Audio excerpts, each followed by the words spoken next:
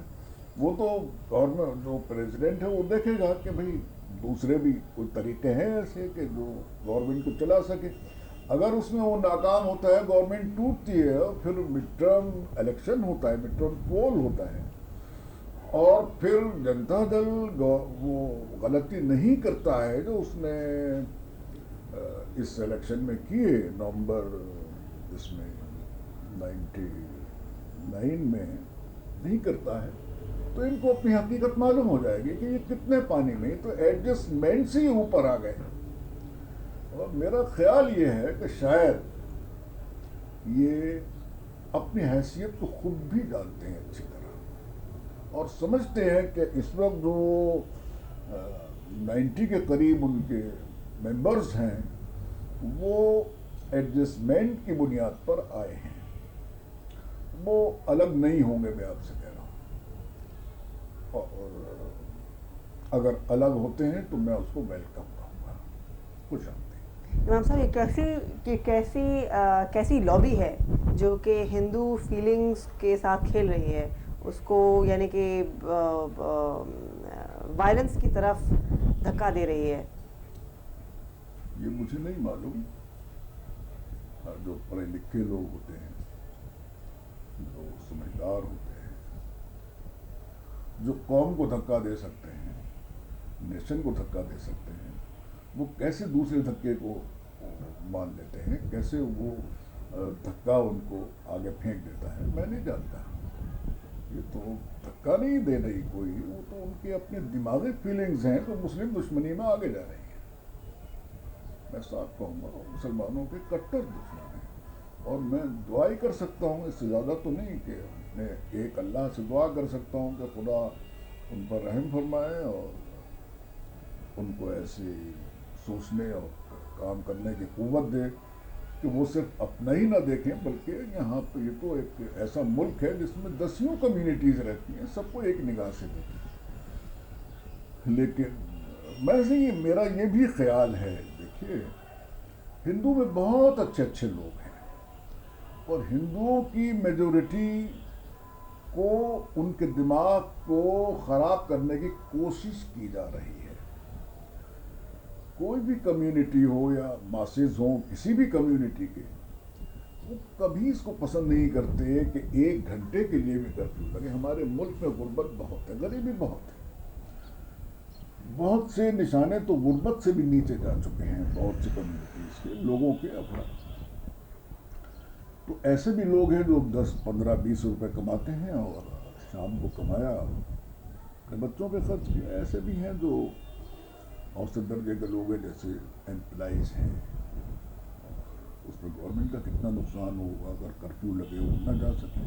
پھر ایسے بھی طبقے ہیں جو کروڑوں میں کھیلتے ہیں صبح سے شام تک, ادھر سے کروڑوں ہو گیا, ادھر سے ہزاروں لاکھوں کروڑوں میں کھیلتے ہیں ایک آدمی. تو وہ کب چاہیں گے ایک دن کے لیے کرفیو لگے, 1 گھنٹے کے لیے کرفیو لگے؟ جو غریب ہے وہ کہاں سے کھلائے گا؟ جو کروڑوں میں کھیلتے ہیں ان کا تو کروڑوں کا نقصان ہو جائے گا 1 دن کا. تو اس میں وہ جو طبقہ ہے وہ تو کبھی نہیں چاہے گا, جو غریب طبقہ ہے وہ کبھی نہیں چاہے گا. یہ وہی لوگ چاہتے ہیں جو بیکار ہوتے ہیں, اور وہ سوچتے رہتے ہیں کس طرح قوم کے دماغوں کو خراب کیا جائے, کس طریقے سے مسلمانوں کے خلاف, سکھوں کے خلاف, ہریجنس کے خلاف, کرسچینس کے خلاف, پارسیوں کے خلاف ہم اپنی کمیونٹی کو, وہ یہ سمجھ لیں جو کمیونل ہارمونی کے خلاف ہیں, جو کمیونلزم کو ہوا دیتے ہیں, بڑھاوا دیتے ہیں, وہ سمجھ لیں کہ وہ ان کی تعداد اس ملک کے اندر ایسی ہے جیسے آٹے میں نمک ملایا جاتا ہے. تو وہ ملک کے کسی بھی کمیونٹی یا کمیونٹیز کے دشمن نہیں, وہ ملک کے دشمن ہے. وہ چاہتے ہیں ملک تقسیم ہو جائے. اب دیکھیے کشمیر, کیا آپ سمجھتی ہیں ان حالات میں کشمیر رہے گا؟ مجھے بتائیے, نہیں رہ سکتا کشمیر. میرا مطلب یہ نہیں کہ وہ زمین کا ٹکڑا کٹ کے انڈیا سے باہر چلا گیا, یہ چلا جائے, میرا مطلب یہ ہے کہ انہی لوگوں کے، دیکھیں 370 ہے، 370 وہ کانسٹیٹیوشن کے اندر ہے، لیکن جہاں تک آپ دیکھیں گی عمل کے اعتبار سے یا پریکٹیکلی آپ دیکھیں گی، 370 صرف کانسٹیٹیوشن کے کاغذات رجسٹروں میں ہے، عملاً اور پریکٹیکلی اس کا کوئی وجود نہیں ہے۔ جتنی فیسلٹیز کشمیر کو دی گئی تھی جس وقت ایگریمنٹ ہوا تھا، شاید 48 میں یا 47 کے آخر میں، تو ایک ایک کر کے وہ فیسلٹیز سب واپس لے لی گئی۔ مثلا وہاں کے چیف منسٹر کو پرائم منسٹر کہا جائے گا، اور کہا گیا، وہاں کے گورنر کو گورنر نہیں بلکہ پریزیڈنٹ کہا جائے گا، اور ایسا ہوا۔ یہ ہوا کہ اور بہت سی چیزیں تھیں جو عملاً ختم ہو گئی ہیں، اور کچھ تھوڑی تھوڑی سی ہیں تو اس پر بھی کوئی کام نہیں ہو رہا، نہیں ہوتا، رجسٹروں کے اندر ہے۔ اب وہ دن رات شور غل ہے ان فرقہ پرستوں کی طرف سے کہ 370 ختم کرو۔ اب جو چیز وجود میں نہیں، صرف کاغذات میں ہے، اس کے لیے اتنا شور مچا رہا، تو کشمیریوں کے دلوں پر کیا؟ پھر یہ کہ کشمیر، لاکھوں وہ کشمیری افراد ہیں جن کو ملازمت نہیں، اور بی اے ایم میں گریجویٹ موجود ہیں۔ ایک کلریکل جاب کے لیے آپ جائیے تو 5,000 روپے لاؤ جی، 10,000 لاؤ، 15,000 لاؤ۔ پھر یہ ایک چیز اور ہے، وہ یہ ہے، کشمیری کہتا ہے کہ ہمارا جو اناج ہے وہ اتنا ہوتا ہے کہ ہمارے لیے بہت کافی ہے۔ آپ نے 3-4 لاکھ ملٹری لگا رکھی ہے، وہ تمام اناج ان کو جاتا ہے، اور ہمارے لیے باہر سے آتا ہے، یعنی انڈیا کے دوسرے علاقوں سے آتا ہے۔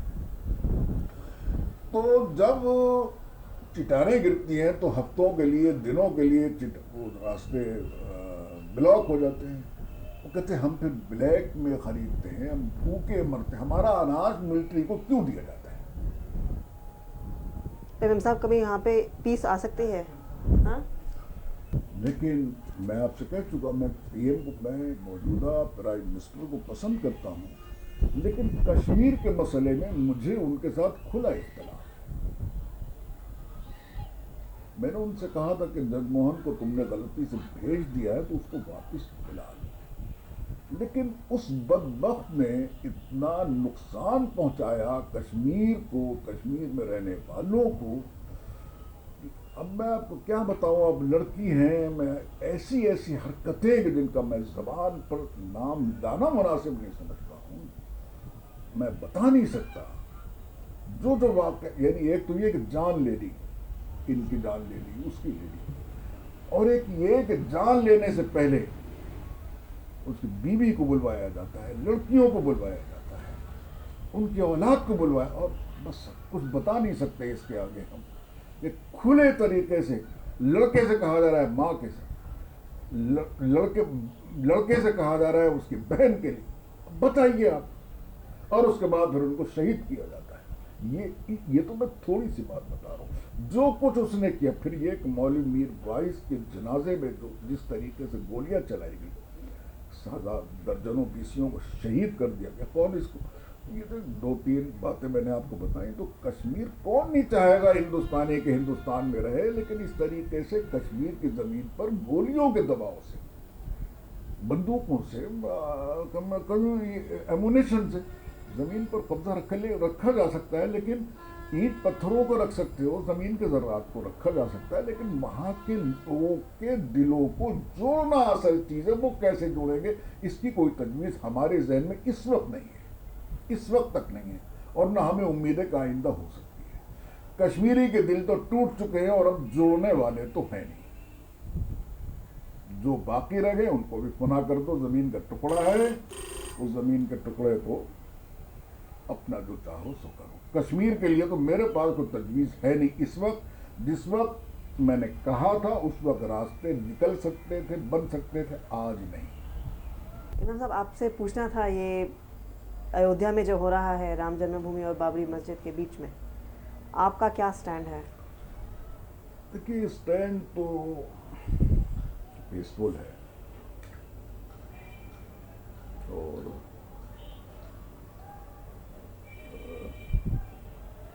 دوسری طرف سے کافی دھمکیاں ہیں، وہ بھی آپ کو معلوم ہیں، اور ہم تو یہاں تک تیار ہیں بھائی جو کورٹ فیصلہ کر دے قصہ ختم ہو، ہم اس کو مان لیں گے،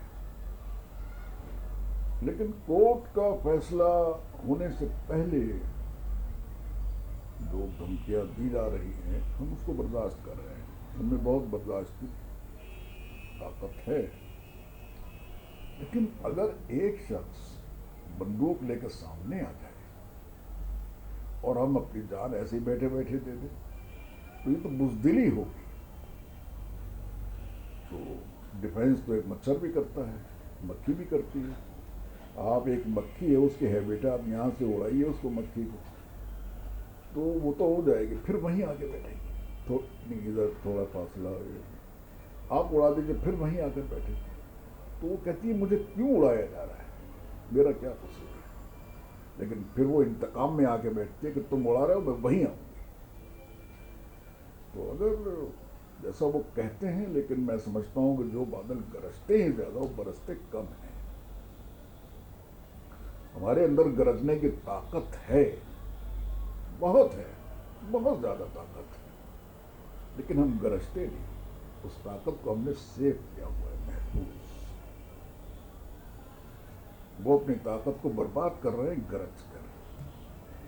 اس لیے جو بادل زیادہ گرجتے ہیں اس میں برسات جو ہے نا، ریننگ جو ہے کم ہوتی ہے. لیکن جب تک کہتے ہیں ہم یہ کریں گے ہم وہ کریں گے، اگر وہ ہمارے خلاف کوئی محاذ قائم کرتے ہیں، اگرچہ ہم پیسفل ہیں لیکن ہم میں پوری قوت ہے کہ ہم اپنا دفاع بھی کر سکیں.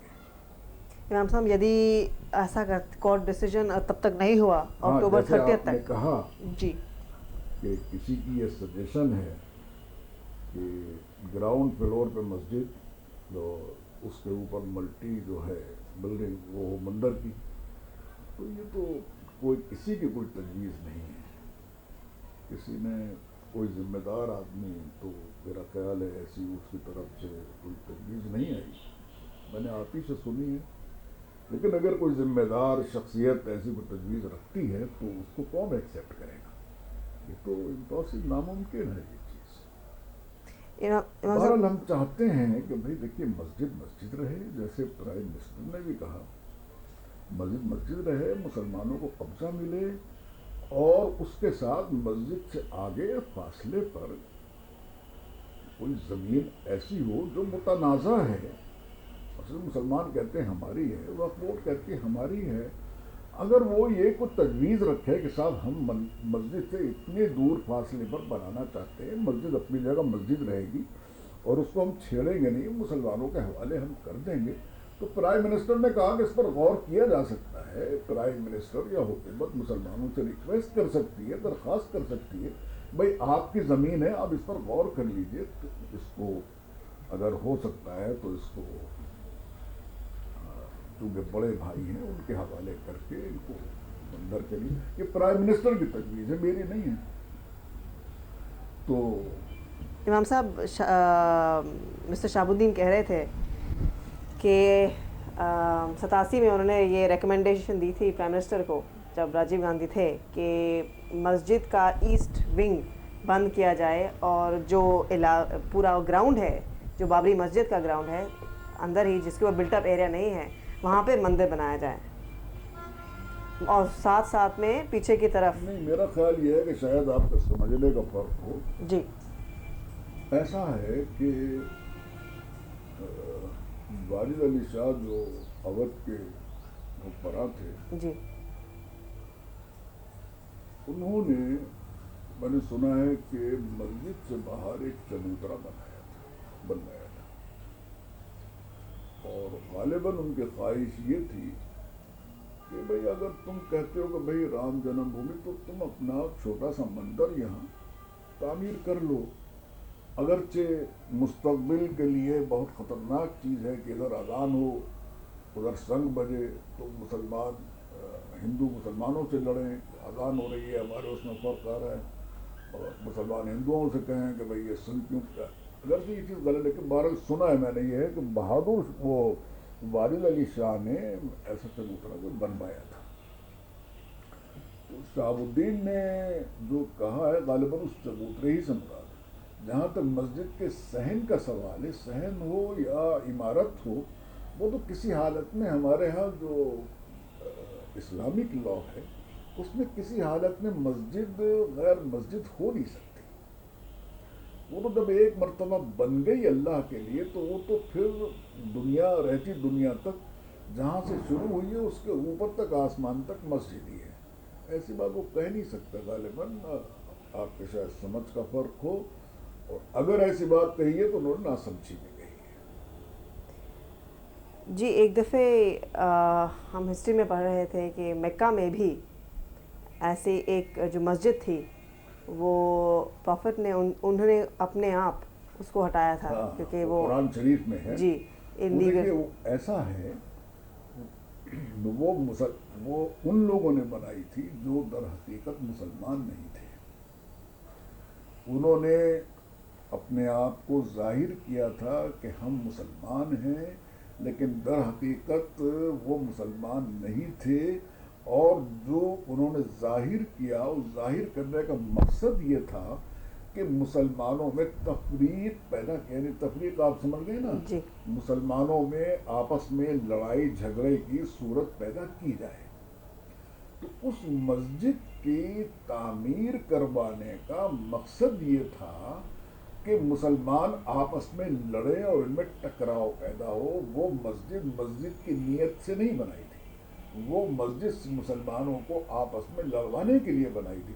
چنانچہ ہمارے حضور صلی اللہ علیہ وسلم پر آسمان سے اللہ تعالیٰ کی طرف سے جبریل فرشتے کی معرفت آیت نازل کی گئی کہ اس مسجد کو، یہ مسجد درار ہے، اس کو ڈھا دیا جائے. یہ مسجد ہی نہیں ہے، یہ ہے اصل مسجد کو تو ڈھانے کا یا شہید کرنے کا سوال ہی نہیں پیدا ہوتا.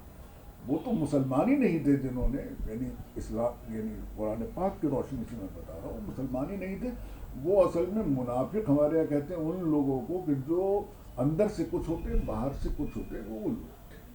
امام صاحب ہندوؤں کا کہنا ہے کہ آپ جیسے پارلیمنٹ میں کویسچن ریز کیا گیا کہ یہ تو ایسا ہی ہوا کہ بھگوان رام کو ایک جنرل جو بابر ہوئے ان کے ساتھ ٹکراؤ کیا جا رہا ہے، اور جہاں وہ ایک ہندوؤں کا بھگوان ہے، دوسرے ایک یعنی کہ راجا سمجھ لیجیے. دیکھیے نا، ایسے بھی لوگ ہیں جو ہندوؤں میں ایسے بھی لوگ ہیں جو کہتے ہیں کہ یہ سب غلط ہے. جی یعنی کچھ لوگ ہیں جو ایسا کہتے ہیں. میں آپ کو بات ذرا میں سمجھا نہیں. یعنی بھگوان کے ساتھ ایک راجا کو کیا جا رہا ہے، سمجھ لیجیے. ہاں، راجا کو جی کیا کے ساتھ وہ ٹکراؤ ہو رہا ہے کہ بابر کہاں کون تھے رام کے سامنے، ایسا کہا جا رہا ہے. نہیں، وہ تو ٹھیک ہے، رام جی کی عزت اور بھگوان جی کی عزت یہ تو ہم کرتے ہیں، اور ہمارا جو مذہب ہے، دین ہے، وہ بھی ہم کو یہ تعلیم دیتا ہے کہ دوسرے ریلیجنس کے جو پیشوا ہیں، بزرگ ہیں، ان کی عزت ہونی چاہیے. لیکن کسی بزرگ کی جو عزت ہے وہ اس کے کردار سے ہے، وہ اس عمل سے ہے جو اس نے دنیا میں کر کے دکھایا. اس کا عمل یہ نہیں تھا کہ دو قوموں کو وہ ٹکرائے، اس کا عمل یہ تھا کہ پوری دنیا کے انسان اور انسانیت کی خدمت ہو. یہاں تو ٹکراؤ پیدا ہو رہا ہے. تو رام جی کا اگر اس وقت زندہ ہوتے تو وہ کب چاہتے کہ ہندو مسلمان کے نام پر اس ایک ٹکڑے کے لیے خون دیا جائے جس میں ہزاروں شہید ہو گئے، ہلاک ہو گئے، اور آئندہ بھی پتہ نہیں کیا ہو کیا نہ ہو. وہ کب چاہتے کہ ایسا ہو، تو تمام روک لگا دیتے. ایسے بھی لوگ ہیں کہ جو کہتے ہیں کہ، لیکن میں اس کو کہنا نہیں چاہتا، اس لیے یعنی ہر قسم کے لوگ ہوتے ہیں نا، ہندوؤں میں بھی ایسے لوگ ہیں جو. امام صاحب وی ایچ پی کا کہنا ہے کہ مندر تو ہر حد سے بن کے ہی رہے گا اکتوبر اور 30 تاریخ کو. دیکھیں نا، یہ تو فیوچر کی بات ہے. جی اب ہمیں تو یہ دیکھنا ہے کہ کل کیا ہوا. جی ہمیں یہ دیکھنا ہے کہ آج کیا ہو رہا ہے. جی اب فیوچر میں کیا ہوگا اس کا علم تو ایک خدا کو ہے. بن کر رہے گا وہ اگر بنانا چاہتے ہیں, ان کا پروگرام ہے پیسفل طریقے سے.